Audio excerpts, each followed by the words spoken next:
নির্যাতনের মাধ্যমে মাওলানা দেলোয়ার হোসেন সাঈদীর বিরুদ্ধে মিথ্যা সাক্ষ্য দিতে বাধ্য করায় সাবেক প্রধানমন্ত্রী শেখ হাসিনা সহ ৪০ জনের নামে আন্তর্জাতিক অপরাধ ট্রাইব্যুনালে অভিযোগ দায়ের করা হয়েছে। বুধবার ট্রাইব্যুনালের চিফ প্রসিকিউটরের কার্যালয়ে এই অভিযোগ করেন সাঈদীর মামলার ৩ সাক্ষী মাহবুবুল আলম হাওলাদার, মাহতাব উদ্দিন ও আলতাফ হাওলাদার। ট্রাইব্যুনালের তৎকালীন চেয়ারম্যান বিচারপতি নিজামুল হক নাসিম, সাবেক আইনমন্ত্রী শফিক আহমেদ, আইন প্রতিমন্ত্রী কামরুল ইসলাম, পিরোজপুর ১ আসনের এমপি AKM আউয়ালকেও আসামি করা হয়েছে।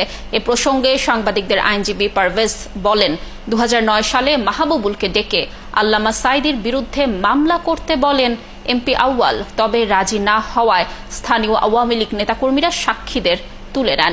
সাক্ষী মাহবুবুল আলমের মাথায় বন্দুক ঠেকিয়ে সাঈদীর নামে মিথ্যা মামলা দিতে বাধ্য করেন। পরবর্তীতে আন্তর্জাতিক অপরাধ ট্রাইব্যুনালও এ মামলার প্রথম সাক্ষী হিসেবে সাক্ষ্য দিতে বাধ্য করেন। এই মামলায় নাজারবার বিষয় অনেক কিছু বলা হয়েছে, তারপরে সে আমাকে হুমকি দামকি শুরু করে, তোমার এই মামলায় বাদী হতেই হবে।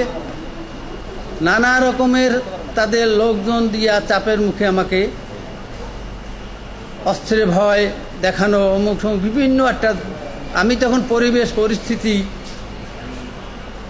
খারাপ দেখতে পাই এবং আমার এর প্রতিবাদ করার মতো কোনো শক্তি আমি দেখি না। যে ২০০৯ সালে পিরোজপুর আসনের এমপি, পিরোজপুর জেলা আওয়ামী লীগের তৎকালীন সভাপতি মিস্টার আব্দুল আউয়াল তাকে ডেকে এনে তাকে বলেছেন যে ৭১ সালের এই অভিযোগগুলো আছে, এই অভিযোগের সাথে সাঈদী সাহেবকে জড়িয়ে তোমাকে একটি মামলা দায়ের করতে হবে। সরকারের রাষ্ট্রযন্ত্রের উচ্চ পর্যায়ে যারা যুক্ত ছিলেন তাদের সবাইকে, প্রধানমন্ত্রী, আইনমন্ত্রী থেকে শুরু করে ওই সময়ে আইন প্রতিমন্ত্রী সহ যারা যেখানে জড়িত ছিলেন, এই তাদের সবাইকে নিয়েই আজকের এই সাক্ষীরা এই অনুশোচনা থেকে যে তারা যদি সত্য কথা বলতে পারতেন, তারা যদি সত্য সাক্ষী দিতে পারতেন, তাহলে দেলোয়ার হোসেন সাঈদী সাহেবের হয়তো এই পরিণতি ভোগ করতে হতো না।